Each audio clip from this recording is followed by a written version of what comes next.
Sim, Caio. Mais uma vez, bom dia a todos, da turma de Matemática 3, matutino. Estamos aqui hoje na nossa sétima aula e vamos dar continuidade ao conteúdo de estatística. Hoje nós vamos falar sobre medidas de dispersão. Antes de nós falarmos de medidas de dispersão, fazendo aqui um rápido apanhado de tudo que a gente já viu, quando a gente falou sobre a introdução à estatística, nós vimos que era possível fazer um apanhado de dados. Quando eu tenho esse apanhado de dados, por vezes, não é suficiente para mim fornecer uma resposta, uma informação útil, e aí a gente precisa tabular em distribuição de frequência, ou fazer uma tabela, ou um gráfico. Na outra aula a gente falou sobre medidas de centralidade, que é a ideia de tentar aproximar os números de uma forma mais condensada. Vimos 3 medidas de tendência central, que era a moda, a média e a mediana. E hoje nós vamos falar sobre algumas medidas de dispersão, tá bom?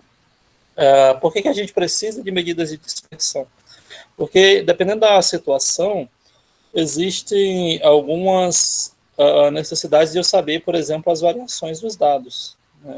Por exemplo, eu tendo ciência de uma medida central, eu preciso saber, por exemplo, o quanto eu estou distante da média.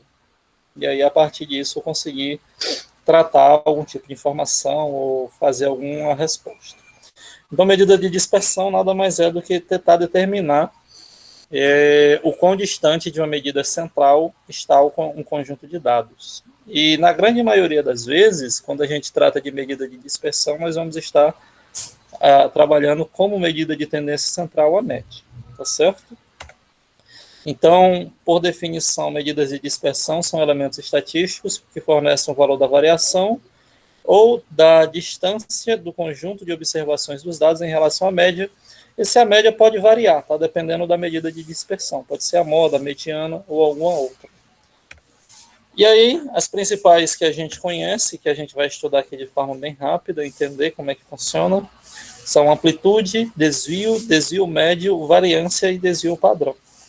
O mais conhecido é a variância, tá certo? Mas a gente vai acabar vendo esses demais e vai ver que, dependendo da aplicação, um se torna mais útil do que o outro, um pode trazer uma resposta mais eficiente do que o outro e assim por diante, tá bom? Não existe assim uma regra de qual medida de dispersão eu devo usar em qual situação. Beleza? Vamos falar... antes disso, só ver se tem alguma dúvida. Ok. Cada medida de dispersões, como eu já mencionei, tem aplicações específicas. É parecido com aquele conceito que a gente viu lá de medidas de tendência central, não é? Traziam resultados diferentes, mais próximos. O mesmo conceito se aplica aqui quando se trata de medidas de dispersão. Perdão. Então, existem outras que a gente não fala tanto. Eu até coloquei aqui alguns exemplos. Mais uma vez, são exemplos que por vezes eu nem conheço, para falar a verdade, mas que eles existem, e aí quem tiver interesse pode dar uma pesquisada, pode estudar, né, fica aí a critério de vocês, ou quem for trabalhar um dia com isso, já saber e tal, e for investigar mais. Né? Alguns exemplos são amplitude interquartil ou interdecil, desvio absoluto, desvio da distância padrão, razão variância média e coeficientes de variação e de dispersão de quartil. Bom? E também, assim como a gente calculava medidas de tendência central para dados discretos de forma diferente dos dados contínuos, a mesma coisa se aplica com as medidas de dispersão. Então, vamos falar de fato aqui das nossas medidas de dispersão, para não perder muito tempo. E aí a gente vai falar de um a um e vai ver como é que faz as fórmulas e ver um exemplo, tá certo? A primeira medida de dispersão que nós temos se chama amplitude. Então, não sei se vocês lembram lá com distribuição de frequências, quando a gente calculava a amplitude de uma classe. A gente pegava o limite superior da classe e fazia a diferença entre o limite inferior da classe. Aqui, quando a gente trabalha num conjunto de dados discretos, a amplitude vai ser eu pegar a maior observação, pegar a menor observação e fazer a diferença entre elas. Bem simples, não tem nem muito segredo. Tá bom? Então, para eu fazer a amplitude, eu organizo os dados em ordem crescente, parecido com o que a gente fazia lá na mediana, né? E aí notem que eu coloquei, eu acho que eu até errei, eu tinha que trocar, porque aqui deve ser x1 menor ou igual que x2, menor ou igual que x3, menor ou igual que xn menos 1, até chegar na última observação. E aí a amplitude R vai ser eu pegar o último, que é o xn, e subtrair do meu primeiro. Bem simples, né? Não tem nem muito segredo. Então, coloquei aqui um exemplo, só para a gente entender. Ó. Eu tenho 8, 16, 3 e 21. 4 observações, nenhuma se repete. Então, para mim calcular a amplitude disso aqui, eu coloco em ordem 3, 8, 16 e 21 e faço a diferença do maior, que é 21, para o menor, que é 3. 21 menos 18, menos 3, 18, e aí a gente tem essa minha resposta dessa informação. Dúvidas? Essa aqui é bem simples, né? Bem tranquilo. Realmente não tem nem segredo. E aí a gente tem uma outra medida de dispersão, conhecida como desvio, tá bom? O desvio a gente vai classificar como sendo D. Só um comentário importante. Nós vamos ver que essas letras que eu estou apresentando aqui para vocês, e até mesmo algumas medidas de dispersão que a gente está considerando, por vezes vocês nem acham isso em alguns livros, porque como tem muitas medidas, alguns autores colocam determinadas, dão mais ênfase em algumas do que a outras, né? E aí, tipo assim, talvez a amplitude ele possa usar um A no lugar do R, então fica a critério. Não existe assim uma regra, uma fórmula específica com aquelas letras, sabe? Para algumas medidas de dispersão. Então, meio que eu tomei a liberdade de colocar essas letras exatamente para a gente ter essa diferença aí, não sei, mas acaba que o princípio ele vai ser o mesmo, tá bom?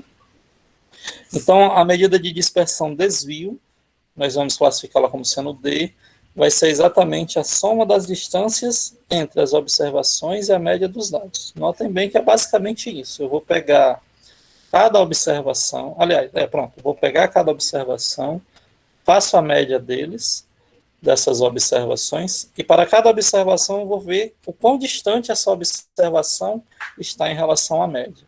Se eu pegar e juntar todas essas distâncias, somando, eu vou ter a minha medida de dispersão, conhecida como desvio, tá certo? Aí a minha soma, a fórmula, aliás, que é um somatório, notem aquilo que eu falei, ó, eu vou estar pegando cada observação, x de i, menos a média das minhas observações. E aí soma tudo, já que a gente está trabalhando com somatório. Eu imagino que eu já falei de como funciona esse somatório aqui para vocês, né, queridos? Tenho quase certeza, mas eu acho que sim. Bem, só que aí a gente tem um pequeno problema, que é exatamente o que a gente vai ver no exemplo, tá certo? Pode acontecer de o desvio fornecer uma variação incorreta ou dizer que ela não existe. Já pensou? Por exemplo, isso aqui pode dar uma resposta negativa. E aí a ideia do desvio seria algo assim, por exemplo, se eu fiz lá o meu desvio e deu igual a zero, significa que eu não tive variação. E por vezes isso é errado. Ou se deu uma resposta negativa, também como se existisse uma variação inversa, o que também não existe. Tá? Então nós vamos ver que essa medida de dispersão do desvio, como sendo bem elementar, como sendo por vezes trazendo informações errôneas, ela exatamente por isso não é tão utilizada. Tá? Mas a gente já começa a entender basicamente como funciona as ideias em relação à questão de medida de dispersão. Então, vamos lá, calcular o desvio entre 8, 16, 3 e 21. Mesmo exemplo que a gente colocou. A gente tinha visto que a amplitude tinha dado 18, né? Então, para mim calcular o desvio, vamos primeiro calcular a média aritmética, certo? Fazemos o conceito que nós já temos, vimos na aula da semana passada, sexta-feira. Somamos as observações, 8, 16, 3 e 21, e dividimos pela quantidade de observações, 4. Então, eu tenho 48 dividido por 4 e tenho resposta 12. Beleza.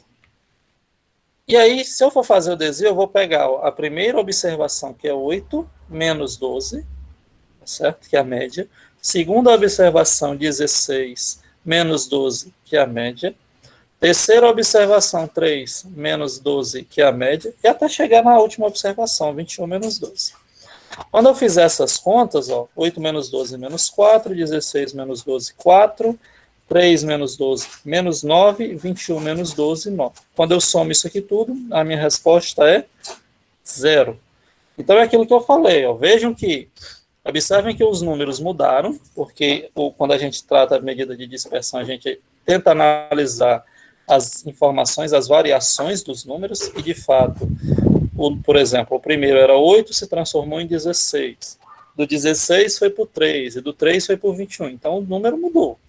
Só que aqui, quando eu calculo essa medida de dispersão, que me fornece um resultado zero, é como se ele dissesse que não houve variação dos números, o que de fato não é correto, né? Mas as contas estão corretas. Beleza? Entenderam aí a ideia, queridos? Ok? E outra coisa, vocês vão ver que existem fórmulas diferentes, né? Só que aí, como a gente está no ensino remoto, essas fórmulas vão ficar registradas, e aí quando vocês estiverem tanto fazendo listas de exercícios quanto a prova de vocês, vocês vão ter acesso a essas fórmulas e aí vocês podem utilizá-las. Mas basicamente o princípio é esse. Beleza? Vamos falar aqui da nossa última medida de dispersão para esse primeiro vídeo que eu vou estar gravando, e aí depois a gente fala das outras duas que são mais importantes e resolve os exercícios, tá certo? Então vamos falar aqui do desvio médio. O desvio médio já é um pouco mais usual, já é um pouco mais conhecido, tá certo? Só que ele possui uma diferença em relação à fórmula do desvio, tá?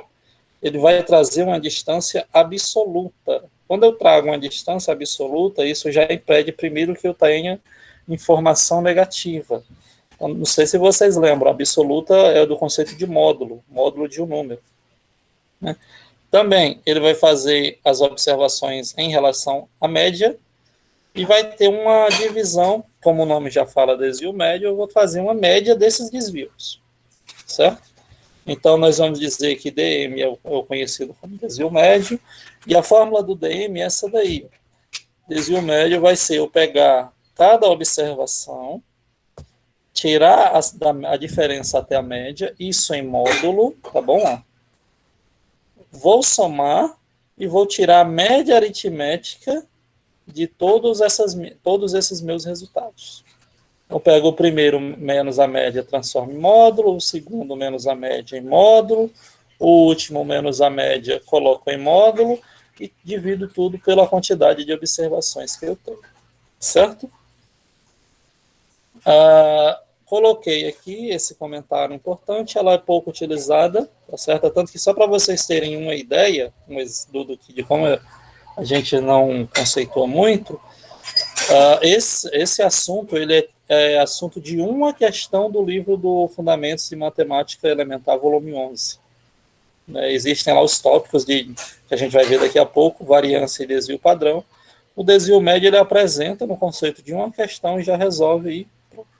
Mas, de novo, estou apresentando para vocês que existem algumas medidas de dispersão, e essas medidas de dispersão estão aí ao nosso redor e que é interessante, por vezes, nós temos conhecimentos dela. Bem, de posse da fórmula e de posse do conceito, vamos ver o exemplo, tá? De novo, aquele mesmo, né?